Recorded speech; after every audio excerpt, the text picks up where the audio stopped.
A senhora acha que o Bolsonaro será fiel ao Roberto Jefferson? A saga do meu pai para mostrar que o Alexandre de Moraes, apelidado pelo meu pai de Xandão, tem questões pessoais de vingança pessoal quanto a ele, porque num processo, inclusive, de injúria, o Alexandre de Moraes teve êxito sobre o meu pai, ele ganhou essa ação de injúria, e até por conta disso ele não poderia, por se encontrar impedido, mas esse impedimento foi questionado pelos advogados do meu pai e não foi aceito pelo Alexandre, porque ele recebe o impedimento, ele julga o impedimento, ele é o juiz, ele é o réu, ele é o delegado, ele é o promotor da causa do inquérito apelidado de fim do mundo. É uma causa que o meu pai está levando sozinho. Meu pai não tem nenhuma expectativa de ajuda com relação ao Bolsonaro, ao governo do Bolsonaro. E meu pai está de saco cheio. 1 ano e 2 meses privado de sua liberdade, privado do seu direito de participar do processo político. Ele que, por toda a vida, esteve sempre no primeiro patamar, assim, como um dos grandes interlocutores da política nacional, está num inquérito ilegal e imoral, como eu estava falando aqui para vocês, num limbo jurídico, colocado preso ao bel prazer do ministro Alexandre de Moraes, que não desce com os autos para a primeira instância, para que ele possa ser julgado corretamente na instância que é correta para isso acontecer, se ele cometeu os crimes que ele está sendo acusado pelo Alexandre de Moraes. Então, assim, eu que fui lá, que tenho ido ver meu pai, não escutei ele falar nenhuma vez em retribuição, em retorno do presidente Bolsonaro, tá, Thales? E com relação ao que eu falei anteriormente, aquela carta que dizem que era dele, ele nega a autoria da carta. Ele não tem esse tipo de expectativa. Mas, se isso serve para fazer uma intriga entre ele e Bolsonaro, que se coloque como depois ele vai ajudar o meu pai numa narrativa que prejudica o presidente, claro que não vai contar com o nosso apoio. O presidente tem o nosso apoio porque ele precisa ganhar as eleições contra o Lula, que é o verdadeiro bandido que tem que ser combatido no Brasil.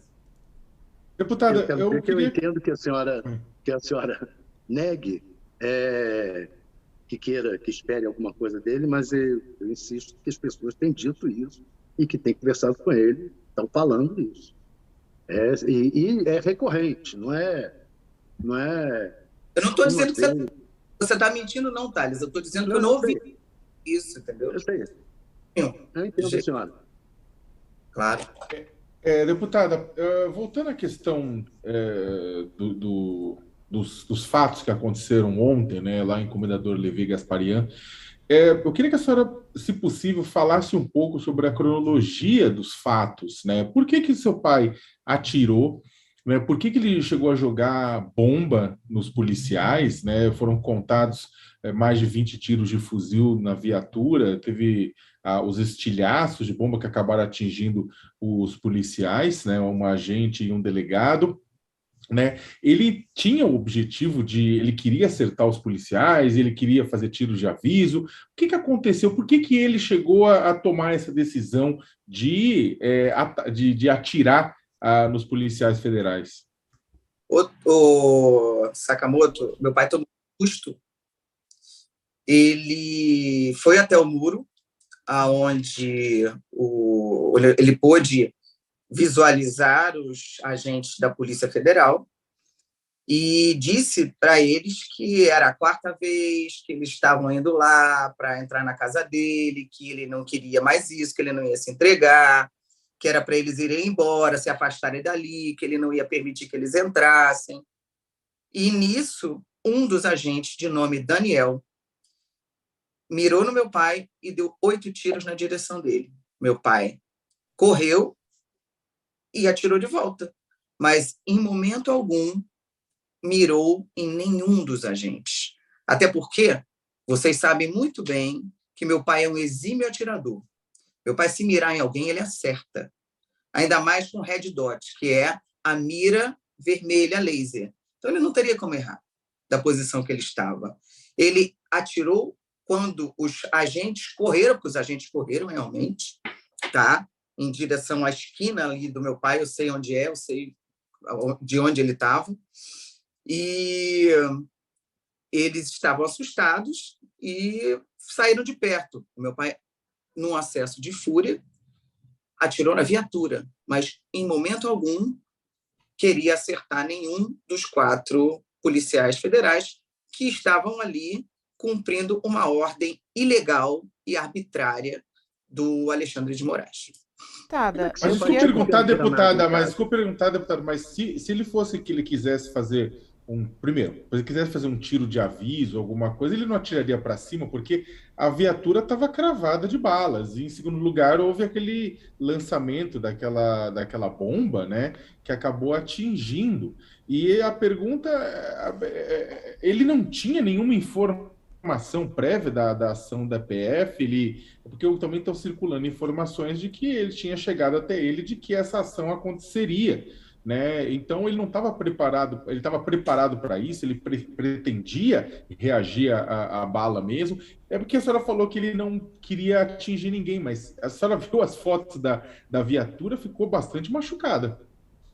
É interessante que nós estamos vivendo uma situação fática tal, onde a inteligência e a moral dos brasileiros estão tão assim confusas, né, corrompidas, diria eu, que nós estamos, por mais polidas, serenas e profissionais, essas ordens que foram dadas de forma iníquia, que parece até que, por ser do Alexandre de Moraes, por ser do TSE, por ser do STF, que para mim é a mesma coisa hoje, por ser do agente certo, a ordem é certa. Mas a verdade é que, mesmo o Alexandre sendo presidente do TSE, mesmo ele sendo ministro do Supremo, a ordem era ilegal. Aí eles vão lá, vão cumprir uma ordem ilegal, atiram no meu pai. Se eles tivessem matado o meu pai, nesse arroubo de um agente de ter atirado 8 vezes para cima na direção do meu pai, teríamos imagens também do carro crivado de bala, do corpo do meu pai crivado de bala, e aí, por parecer que é um agente certo do TSE e do Supremo, que deu uma ordem ilegal, a gente aceita que eles mataram, então, meu pai, porque disse que ia reagir, e está tudo certo. Meu pai reagiu. E como meu pai reagiu por fúria de ter que se submeter a um sistema ilegal de justiça, onde os direitos dele estão sendo reiteradamente violados, ele e outras poucas vítimas, como Alan dos Santos, meu pai, Oswaldo Eustáquio, Daniel Silveira, que se enfurecem contra isso, são classificados como inconvenientes, como pessoas que são exageradas ou até mesmo criminosas, quando, na verdade, reagir aos agentes, reagir a ordens ilegais, é o que se espera de pessoas que conhecem a lei, que conhecem seus direitos e que estão lutando para provar que o que está acontecendo no Brasil é pessoas travestidas de bons comportamentos em instituições que deveriam estar acima do bem e do mal, que estão dando ordens ilegais e colocando figuras que estão ao lado do presidente Bolsonaro como ladrão, como criminosos, como exagerados, como pessoas fora da lei, o que não é verdade. Mas